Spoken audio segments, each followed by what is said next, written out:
দিনটা ছিল 11ই ডিসেম্বর, আমার 5 ইয়ার্স অ্যানিভার্সারি ছিল।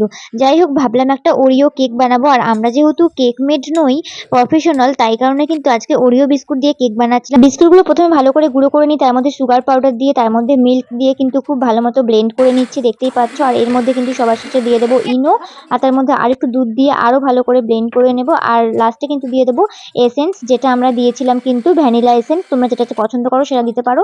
তারপর একটা কেক মোল্ড নিয়ে নেবো, আর মোল্ডের মধ্যে কিন্তু একটু ময়দা দিয়ে তেল দিয়ে ময়দা দিয়ে তার মধ্যে ঢেলে দিয়ে কিন্তু 30 মিনিটের জন্য গ্যাস ওভেনে বসিয়ে দেবো। আর লাস্টে কিন্তু দেখে নেব, মানে একটা টুথপিক দিয়ে ঠিক মতো আছে কিনা। তারপর নামিয়ে কিন্তু দুভাগ করে নেব। আর ক্রিমটা কিরকম কি বানালাম না বানালাম পুরোটা দেওয়া আছে কিন্তু আমার ইউটিউব চ্যানেলে, সঞ্চিতাস কুকিং অ্যান্ড ব্লগে। ওখানে গিয়ে পুরো রেসিপিটা তোমরা দেখতে পাবে। আর আশা করছি তোমাদের ভালো লাগবে। আর যেহেতু আমরা প্রফেশনাল না, এটা কিন্তু বানিয়ে সবাইকে দিয়েছিলাম, আর সবাই বলেছে ভীষণই সুন্দর হয়েছে। যাই হোক, তোমাদের এই ছোট ভিডিওটা কেমন লাগলো অবশ্যই জানিও। ভালো লাগলে লাইক